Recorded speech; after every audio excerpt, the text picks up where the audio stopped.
जय श्री राम। साधक, साधना और भगवंत इस हमारे YouTube चैनल पे आप सभी का स्वागत है। दोस्तों, आज के दिन में हम एक बहुत ही महत्वपूर्ण आध्यात्मिक विषय पे चर्चा करने वाले हैं। आपको स्क्रीन पे दिख रहा होगा धारणा, ध्यान, समाधि। और धारणा के बाद हमने गायत्री मंत्र लिखा है।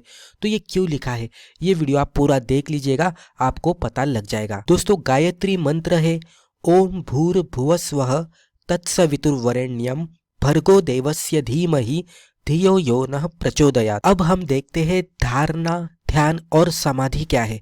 दोस्तों, आपको पता होगा कि पतंजलि का अष्टांग योग है। अष्टांग यानी कि 8 अंगों वाला योग, जिसमें यम, नियम, आसन, प्राणायाम, प्रत्याहार, धारणा, ध्यान और समाधि आते हैं। हमारे आने वाले वीडियोस में हम एक एक अच्छी तरह से समझ लेने की कोशिश करेंगे कि हर एक अंग में क्या किया जाता है, क्या होता है। ये वीडियो में हम धारणा, ध्यान और समाधि के बारे में डिस्कस करेंगे, चर्चा करेंगे। धारणा, ध्यान और समाधि योग के 3 गहरे अभ्यास है जो मन को नियंत्रित करने के लिए और उसी के साथ आत्म साक्षात्कार की ओर ले जाने के लिए मदद करते हैं। धारणा यानी कॉन्सेंट्रेशन, ध्यान यानी मेडिटेशन और समाधि यानी एब्सॉर्प्शन। ये क्या है, आगे जाकर देखते हैं। धारणा यानी एकाग्रता। हम श्वास पर ध्यान कर सकते हैं, दीपक की लौ पर नजर टिकाकर, जिसको त्राटक कहते हैं, उसके हिसाब से भी हम ध्यान करने की कोशिश कर सकते हैं। या तो किसी मंत्र का जप वो करके उसके ऊपर भी हम धारणा करके आगे जाकर ध्यान करने की कोशिश कर सकते हैं। कुल मिलाकर हम इस तरह से कह सकते हैं कि जब भी हमें धारणा करनी होती है तो हम एकाग्र होने की कोशिश करते हैं। एकाग्र होने के लिए हम कुछ वस्तु का इस्तेमाल करते हैं। वो वस्तु हमारे श्वास हो सकते हैं, कोई दीपक की लौ हो सकती है, या तो कोई मंत्र हो सकता है। जब भी हम धारणा करते हैं, तो जब भी हम एक वस्तु पे एकाग्र होने की कोशिश करते हैं, तो अनुभव क्या होता है वो अभी हम समझ लेते हैं। आपको पहले क्या करना है, पद्मासन या तो सुखासन में बैठना है। ध्यान की अवस्था में आपको बैठना है, उस तरह का आसन लगाकर आपको बैठना है। आपको आपकी आंखें बंद करनी है और एक वस्तु पे आपको एकाग्र होना शुरू करना है। जैसे ही आप एकाग्र होना शुरू करते हैं तो उसी समय पे आपके मन में, आपके दिमाग में बहुत सारे विचार आना शुरू होते हैं। आपकी एक वस्तु रहेगी एकाग्र होने की। मान लीजिए आप श्वास पर ध्यान केंद्रित करने की कोशिश कर रहे हैं, लेकिन जैसे ही आपने आंखें बंद की, आपके मन में विचार आना शुरू हो गए। पहला विचार आता है, चला जाता है, फिर दूसरा विचार आता है, फिर तीसरा, चौथा, पांचवा, तो इस तरह से होते ही रहता है, होते ही रहता है। आप श्वास पर ध्यान केंद्रित नहीं कर पाते। आप मंत्र का जप कर रहे हैं, वो भी नहीं कर पाते। आप कोई दीपक की लौ पर ध्यान करने की कोशिश कर रहे हैं, वो भी नहीं कर पाते। क्या हो रहा है, क्योंकि आप जैसी आंखें बंद कर रहे हैं, आपके मन में विचार आ रहे हैं और ये चलता ही जाता है, चलता ही जाता है। आप धारणा करने की कोशिश कर रहे हैं, वो वस्तु जो भी है उसकी आप धारणा यानी कि उसको आप कैप्चर करने की, एकाग्र उस पे होने की कोशिश कर रहे हैं, लेकिन वो हो नहीं पा रहा है। हर वक्त इतने सारे विचार आपके मन में आ रहे हैं कि आपको वो भटका रहे हैं। लेकिन धीरे धीरे जैसे आप आगे बढ़ते हैं, आगे आपका अभ्यास चलता जाता है, वैसे वैसे विचारों की संख्या कम होने लगती है। जैसे जैसे विचारों की संख्या कम होती है, वैसे वैसे आपकी धारणा पकने लगती है। तो ये जो अवस्था होती है कि जहाँ पे कुछ समय विचारों में जाता है, कुछ समय एकाग्रता में जाता है, तो ये स्टेप को हम धारणा कहते हैं। जहाँ पे हम एकाग्र होने के लिए एक वस्तु का सहारा लेते हैं, उस पे ध्यान करने की कोशिश करते हैं, एकाग्र होने की कोशिश करते हैं, लेकिन कुछ समय हम ध्यान लगा पाते हैं, कुछ समय हमारे विचार हमें डिस्टर्ब करते हैं। लेकिन जैसे जैसे आप आगे बढ़ते हैं और धारणा पकने लगती है, तो आपको ये महसूस होने लगता है कि आप ज्यादा देर के लिए वो वस्तु पे एकाग्र हो पा रहे हैं और विचारों की संख्या बहुत ही कम हो रही है। जब भी विचारों की संख्या पूरी तरह से कम होती है और आप पूरी तरह से वो वस्तु पे एकाग्र होते हैं, तो इस तरह से माना जाता है कि आप धारणा में सफल हुए हैं। जब भी धारणा में आप सफल होते हैं तो आप एक वस्तु पे पूरी तरह से एकाग्र होते हैं, विचार पूरी तरह से निकल जाते हैं। इसको ही धारणा कहते हैं। जब धारणा की ये अवस्था पक जाती है तो आप ध्यान में उतर जाते हैं। ध्यान यानी सतत ध्यान का प्रवाह, यानी कि धारणा करते समय आप पहले तो डिस्टर्ब माइंड के साथ धारणा कर रहे थे, वहां पे कुछ समय विचार आ रहे थे, कुछ समय आप वस्तु पे एकाग्र होने की कोशिश कर रहे थे। कुछ समय बाद विचारों की संख्या कम होते होते पूरे 0 हो गई और पूरी तरह से आप वो वस्तु पे एकाग्र होने लगे। जब भी वो समय आता है तो हम कहते हैं कि हमारी धारणा पक गई।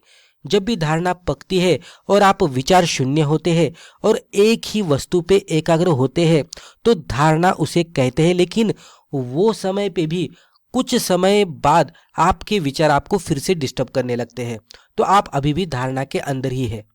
आप फिर भी एकाग्र होने की ही कोशिश कर रहे हैं, लेकिन कुछ समय बाद ये भी अवस्था आती है कि जहां पे आपके विचार आपको डिस्टर्ब करना पूरी तरह से बंद करते हैं और आप पूरी तरह से एक ही वस्तु पे सहज और निरंतर होकर एकाग्र होते हैं।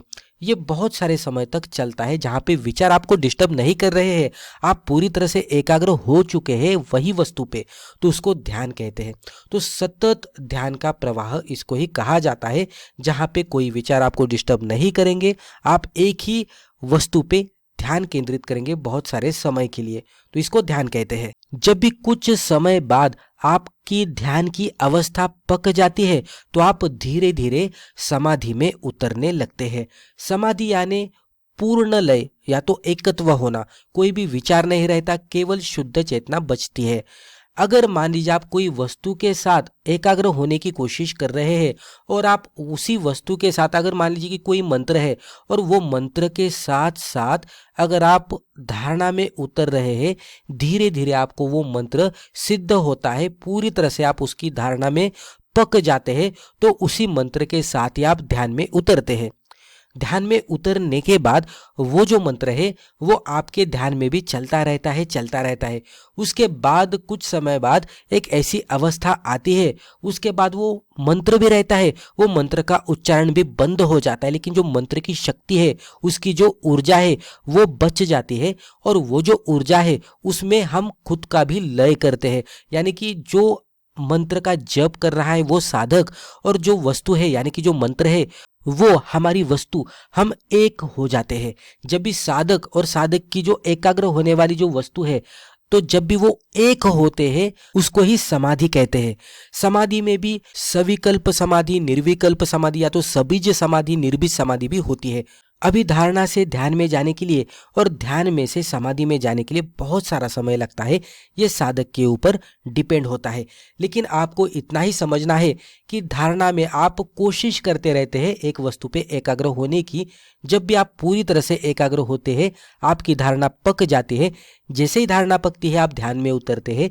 ध्यान में आप कंटिन्यूअसली वही वस्तु पे एकाग्र होते हैं और ध्यान में कुछ समय बिताने के बाद आप समाधि में उतर जाते हैं और समाधि में आप और वो वस्तु पूरी तरह से एक हो जाती है। अब यहाँ तक आपको समझ में आया होगा कि धारणा, ध्यान और जो समाधि है वो क्या होते हैं। अभी आजकल के दिनों में बहुत सारे साधक हैं, वो कंफ्यूज होते हैं क्योंकि उनको पता ही नहीं होता कि धारणा किस तरह से करनी है। तो मैं आपको एक आसान सा तरीका बताऊंगा और बहुत ही पावरफुल तरीका है ये।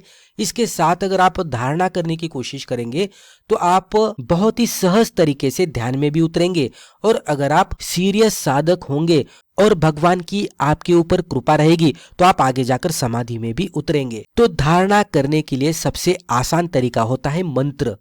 मंत्र के उच्चारण जब भी हम करते हैं तो मंत्र के उच्चारण करते समय उसका एक एक शब्द, उसका जो एक एक अक्षर है, उस पे अगर हम एकाग्र होने की कोशिश करेंगे तो आसानी से हम धारणा में उतर पाएंगे। धारणा में यही मुश्किल होता है कि एकाग्र किस तरह से हो जाए। श्वास पर ध्यान देते देते कभी कभी विचार आते हैं, लेकिन मंत्र के समय कैसा होता है कि मंत्र के जो उच्चार होते हैं वो बहुत ही हमें एकाग्र होकर करने पड़ते हैं। मंत्र अगर आप देखेंगे, गायत्री मंत्र, महामृत्युंजय मंत्र, तो ये जो मंत्र होते हैं उसके जो उच्चारण होते हैं वो बहुत ही एकाग्र होकर हमें करने पड़ते हैं। तो जब भी हम गायत्री मंत्र का उच्चारण करने की कोशिश करते हैं तो ऑटोमेटिकली ही हमारा मन उसके उच्चारण पे केंद्रित होता है। तो धारणा के स्टेप में जो एकाग्रता हमें लानी पड़ती है वो मंत्र के उच्चारण पे एकाग्र होने की वजह से अनायास आ जाती है। यानी कि हमें फोर्सफुली एकाग्र नहीं होना है, हमें खाली मंत्र का जप करना और उसके उच्चारण पे ध्यान देना है। जैसे जैसे हम मंत्रों का उच्चारण करने लगेंगे वैसे वैसे हमारी धारणा बढ़ती जाएगी। शुरुआती में विचार आएंगे लेकिन वो जैसे आए थे वैसे ही चले जाएंगे, क्योंकि आपका मन व्यस्त है उच्चारण में। तो इसीलिए मंत्र का उच्चारण करते करते धारणा करना ये सबसे आसान लगता है। मंत्रों में भी बहुत सारे मंत्र है लेकिन सबसे पावरफुल जो मंत्र है वो है गायत्री मंत्र, क्योंकि गायत्री मंत्र में इस तरह से शब्दों की रचना है, अक्षरों की रचना है, उसके अंदर जिस तरह से बीज मंत्रों की श्रृंखला है, तो जिस तरह से रचा गया है गायत्री मंत्र, तो उसका उच्चारण करते करते हम अनायासी ध्यान में जाने लगते हैं। तो धारणा से ध्यान में जाने का जो प्रवास है तो थोड़ा हमें पहले पहले जो डिफिकल्ट लगता है वो गायत्री मंत्र के जप के वजह से वो हमारे लिए सुलभ हो जाता है। तो इसीलिए हमने यहाँ पे धारणा करने के लिए गायत्री मंत्र का चयन किया है, क्योंकि गायत्री मंत्र का जप करते करते उसके उच्चारण पे एकाग्र होकर अगर आप धारणा करने की कोशिश करेंगे तो बहुत ही जल्दी आप धारणा में पक जाएंगे, धारणा की अवस्था पक जाएगी। उसके बाद आप सहज ही ध्यान में उतर जाएंगे और अगर आप सीरियस साधक है तो आप समाधि में भी उतर पाएंगे। यहाँ पे आपके सामने हमने कुछ फायदे भी रखे हैं कि अगर आप धारणा में गायत्री मंत्र का जप करते हैं तो आपको क्या क्या बेनिफिट्स होंगे। तो मन जल्दी एकाग्र होता है। जिस तरह से मैंने आपको बताया कि गायत्री मंत्र इस तरह से रचा गया है कि अगर आप उसके उच्चारण पे भी एकाग्र होने लगते हैं तो आप जल्दी से एकाग्रता महसूस करेंगे, आप अनायास ही धारणा की अवस्था में आगे बढ़ेंगे, तो मन जल्दी एकाग्र होता है। नकारात्मक विचार कम होते हैं। जैसे जैसे आप गायत्री मंत्र के साथ आगे बढ़ेंगे तो नकारात्मक विचार सहज रूप से कम होते जाएंगे। सकारात्मक ऊर्जा और शांति भी बढ़ती हुई दिखेगी। ध्यान की अवस्था में प्रवेश करना आसान हो जाएगा, क्योंकि धारणा में अगर आप गायत्री मंत्र का जप करेंगे तो अनायासी आप ध्यान में उतर जाएंगे। जो पहले डिफिकल्टी लग रही थी धारणा से ध्यान में उतरने की, वो गायत्री मंत्र की वजह से आसान होने लगती है। स्मरण शक्ति बढ़ती है, एकाग्रता में सुधार होता है। उसी के साथ तनाव, चिंता और जो बेचैनी रहती है जो कि ध्यान करने के समय हमें ज़्यादातर महसूस होती है, वो भी गायत्री मंत्र की वजह से कम होने लगती है। आंतरिक शुद्धि भी होने लगती है और सकारात्मकता भी बढ़ती है। तो गायत्री मंत्र के साथ अगर हम धारणा करने की कोशिश करेंगे तो ये बहुत सारे लाभ हमें मिल जाते हैं और धारणा से ध्यान का प्रवास और ध्यान से जो समाधि का प्रवास है वो हमारा सुलभ हो जाता है। तो इसीलिए हम धारणा में गायत्री मंत्र का उपयोग कर सकते हैं और हमारी आध्यात्मिक उन्नति भी कर सकते हैं। तो दोस्तों, मुझे लगता है ये वीडियो के जरिए हमने जो भी प्रस्तुति आपके सामने रखी है आपको पसंद आई होगी। वीडियो पसंद आया तो कमेंट बॉक्स में जय श्री राम जरूर लिखिएगा, वीडियो को लाइक भी जरूर कीजिएगा और इसी तरह के वीडियोस आगे भी देखने के लिए हमारे चैनल को सब्सक्राइब करके बेल आइकन को क्लिक करके ऑल नोटिफिकेशंस को भी क्लिक जरूर कीजिएगा। धन्यवाद।